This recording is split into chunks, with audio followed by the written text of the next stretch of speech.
ภาพมันแจ้งเนาะ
สบายดี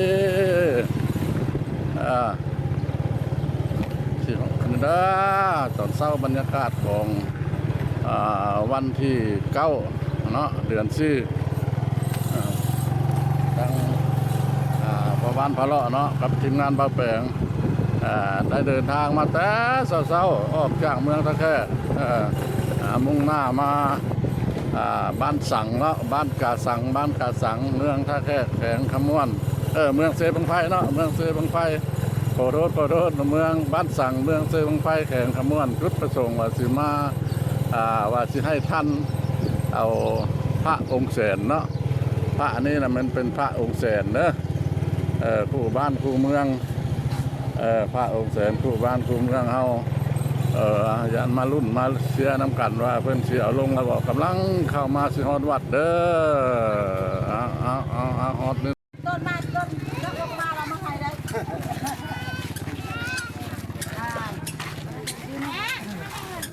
สบายดีเอาสบายดีโอ้ยังพอท่านเอาลงบ่พระนะโอ้เล่นตัดตีตะลานมายันตะโบราณว่าโอ้ยบ่รถม่วงก็ยังบ่ได้พุทธเท่านี้มาหลายม่วงก็ยังบ่ได้พุทธม่วงยังบ่ได้พุทธเป็นยังโดยบ้านนาบุญบ้านเฮาเนาะมาเข้ากองยิ้มโอ้สบายดีมาเอาพระเอาเจ้าลงเนาะเอาบุญร่วมชาติตั้งบ้านร่วมกันพี่น้องฮอดแล้วบ้านสั่งของพวกเราเมืองเซบังไฟแข่งขมวนเด้อนี่คือวัดแสนบ้านสังเลยเด้อในป่าประตูคงคนเด้อวัดแสนบ้านสังสบายดีโอ้ยิ้มแย้มแจ่มใสเนาะผู้แซ่ผู้สาวเนี่ยเนาะสาวบ้านกาสังเมืองเซบังไฟเด้อพี่น้องเด้อบ้านสังอันนี้เราเข้ามาในฮอดวัดแล้วเนาะแต่ว่าเพิ่นกำลังอยู่ดีแมงไปจะบอกคุณมือหนึ่งกันเลยโอ้ไปเข้ามาอยู่ตะแคกแล้วก่อนไปมาโบหิต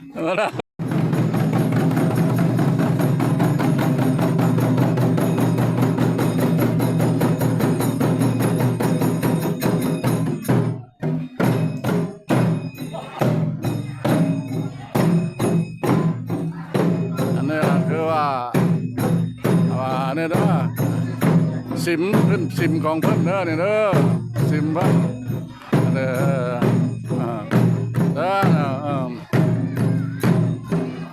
สร้างปีคศ2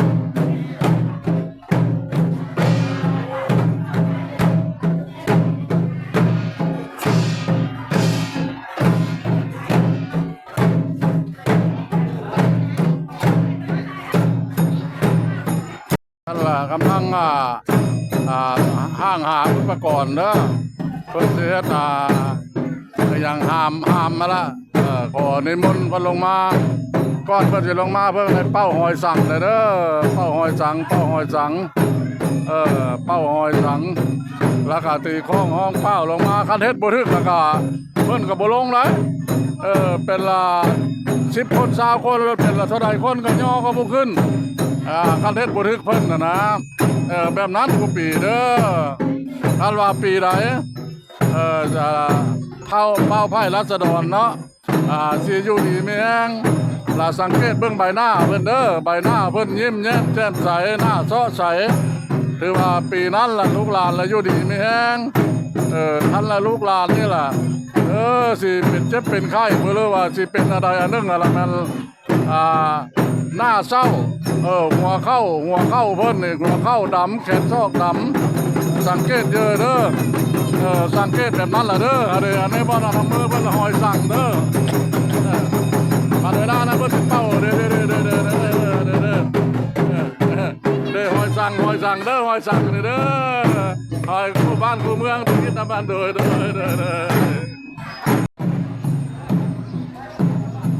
อันนี้น่ะถ่ายให้ท่านผู้ชมหมู่เห็นเด้อสิมใหญ่ของยะแม่นเทวาเพิ่นมาจู้อยู่นี่ล่ะ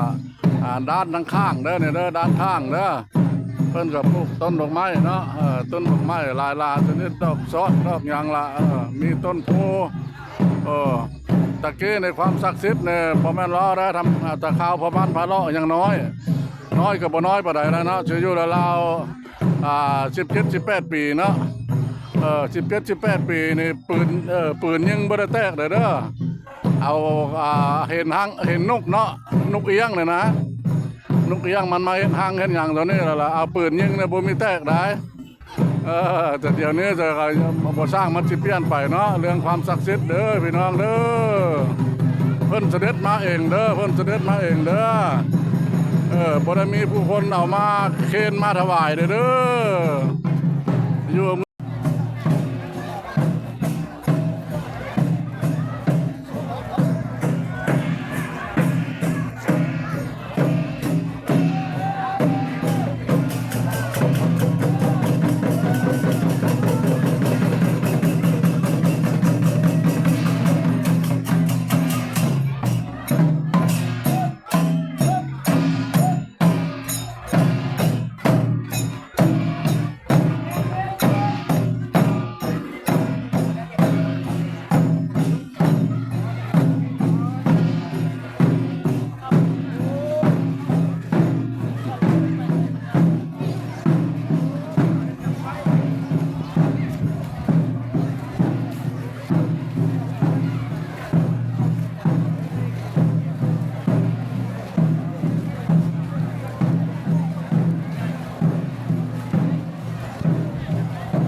รถสงฆ์เนาะ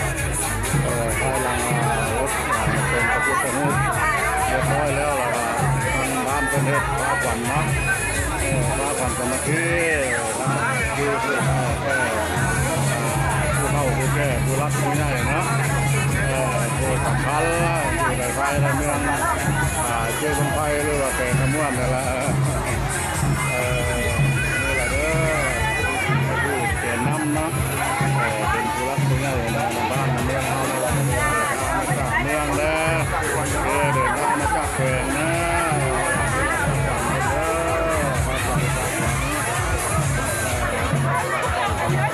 พ